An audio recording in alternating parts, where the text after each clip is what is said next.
Peace. I was inspired today to make this quick video, which I'm going to call Inner Peace, Inner Work.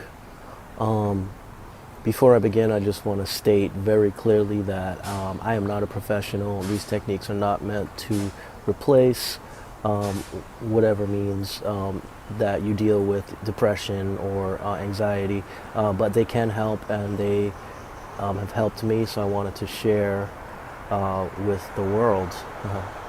Or the 2 or 3 people that watch my videos. Either way, this is all my perspective. It's neither right nor wrong. It's just how I've come to understand the world in which we live. So I don't claim to know everything. I'm just simply, just an ordinary person. And these are some of the realizations that I've come to through my inner work and through my external studies of esoterics, metaphysics, and the like. Basically, we have to look at the world we live in as an energy game. This is an energy game that we're playing. So just imagine that this is a simulation. This is like a virtual reality game that we live in, and it's a simulation made out of matter. And what is matter? It's energy. Everything here is energy. Our thoughts are energy, and so our thoughts, affect the physical plane that we live in. Not only that, but every action and every reaction that is here. A good book to study would be the Kabbalion, 7 Hermetic Principles. Look at that. Look for that book. The first principle, which is the principle of mentality. The universe is mental, and all is mind. So essentially the thought consciousness creates everything on this plane. So this is an energy game that we're playing. It's an energy simulation. So our reactions to every situation determine the physical reality that we live in. In other words, if you get pissed off, somebody cuts you off in traffic, and you freak out and you go into a negative, lower vibration, you've changed your reality in that moment. And this moment is all we have. It's just a continuous moment. So you want to make your continuous moment, instead of fluctuating through different dimensions of reality, you want to stay in that higher dimension. The best way to do that is through inner peace, and inner peace is gained through inner work.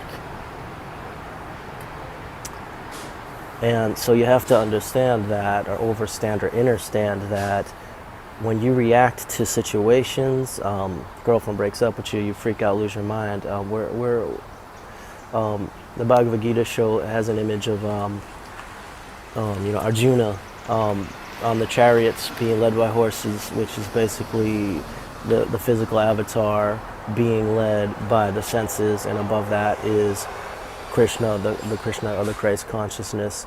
So you want to let Krishna drive your chariot, right? You want your higher self to drive your chariot of your senses. So it's constantly, we're constantly being challenged with these things. I recently went through it. You fall in love with somebody, and then it's torn away from you. How do you react? Do you go into negative? Do you go into negativity? Do you go into scarcity, or do you react from a place of love? It's very much a challenge, and so very much a game that we're playing. This is an energy game that we're playing. So the way that you react to every situation is determining your reality. Is determining what level, if you will, you are in that game, in that simulation. Do you want to go up levels? Do you want to go down? Do you want to stay stagnant?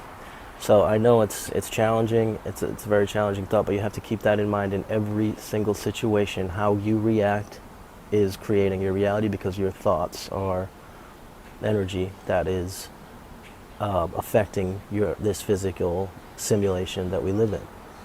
It's a simulation made out of matter. Okay. So what I suggest, the first thing is daily practice. The most powerful daily practice that I have found is gratitude. Start every day with gratitude. Okay, so this is if you don't want to do anything else I say here, do this, and it's going to change your reality. Start every day with gratitude. Wake up in the morning and either in standing or sitting meditation, you can just go through your mind a list of everything that you're grateful for, and be sincerely grateful in your heart for these things. It could be everything from breathing to, having your health, to your family, even to the challenges that you face, for, having a roof over your head, for, just go down that list and think of that every single day. This is going to set you, this sets up your mental mental universe for the day. You can also set your intention for the day. That's not something that I necessarily do, but some people do recommend that, setting your intention for the day. But I found that for me, probably the most powerful daily practice has been an attitude of gratitude, or just a daily practice of gratitude. Eventually you can even extend that throughout the day, but if you go through that at the beginning of the day, it's going to change your reality. I found that when I don't do that, I have a bad day, or I start to go into anxiety and some of the negative thought forms. That's a very, very powerful tool. I would start off with that gratitude, be sincerely grateful. I combine that with a Qi-gong practice, the Heaven and Earth Qi-gong practice. You can just go on YouTube and see what that is. You're essentially pulling Qi from the sky, pulling it, moving it through your chakras, purifying all of your chakras and your energy centers, and then touching the earth, bringing it back, sending it back to earth, transmuting that energy, pulling it back up, pulling the earth Qi up through your chakras, and then connecting it to the universe. You can visualize a giant torus within your energy field, and I like to visualize that torus energy field aura expanding, like just for miles, because your thoughts are energy, and your visualization is very, very powerful. So when you're doing that, you're actually doing that. You're not just visualizing it. Our imagination has been downplayed in this reality because we're taught that it's just for children, or it's just, silly. Actually, our imagination is creating our world, and currently we are in a state of stagnation. Our imagination is stagnated. It's been programmed subconsciously through the world we live in, and so we don't co-create. We do co-create through our thoughts, but it's not coming from our place of love, because our subconscious has been programmed to create a certain reality, and that's why we're in the state that we're in right now. We can change it. That's the good thing. We can change it. So you can look up the Heaven and Earth on YouTube and try that Qigong practice. I like to, as I'm doing it, I like to think of the things that I want to rid my aura and my body of, and I move them through and I send them back to Earth to be transmuted. Thank Mother Earth, thank Gaia when you do that, because it will be sent back to Source and transmuted. Because all energy is transmuted. It's not created or destroyed, but it can be transmuted.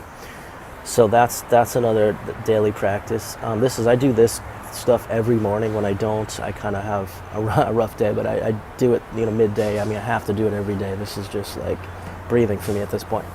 Number 3 is just like a regular exercise practice. Like you could do yoga. I usually do the sun salutation in the morning, which is just, that's yoga. That's stretching and also moving the Qi and the energy through your body, opening up pathways.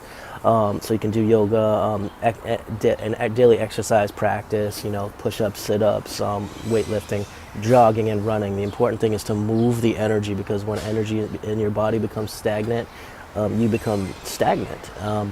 But when it's awakened and it's moving freely, you're alive, you're vibrant, and you're able to move, and you're able to create and think properly. So it's very important to move, exercise, do something regularly every day.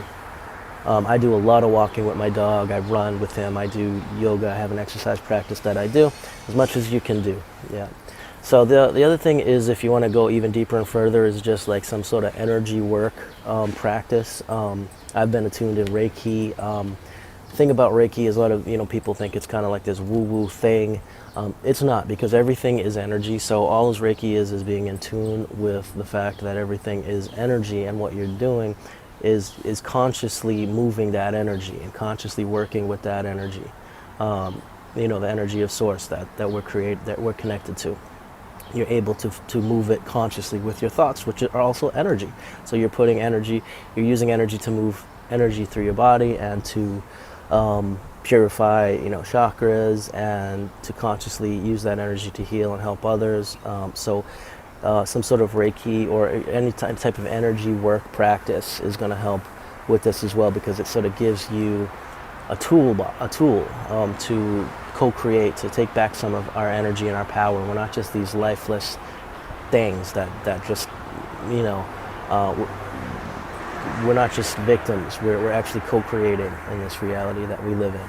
Okay, so those are all awesome practices, regular daily practice. The other thing, and again, this is inner work to basically have inner peace, right? Because the point of having inner peace is so that you are taking control of the simulation. When we're always like, our emotions are just doing this, and we're sad, we're happy, we're up, we're down, we're all over the place, and it happens to all of us. But it's just a matter of just being in control as much as possible of that. When that's happening, we're not really, we're letting the horses on that chariot, Arjuna's chariot, just go crazy. So we're not letting our higher self run that chariot. Our higher self is just kind of, you can laugh at things like people, like whatever, people just will do something rude and you can just smile and say, yeah, that's great. Instead of reacting in out of fear and anxiety and emotion, you can react more in a more of a balanced way, and that's going to help you to maintain that inner peace. And I think essentially everything, the religions, everything, we're all searching for this inner peace, which is God, or God consciousness, or gnosis, which is inside of us. We have it already. We don't have to look for it outside of ourselves. These are some techniques to help you become in tune with that.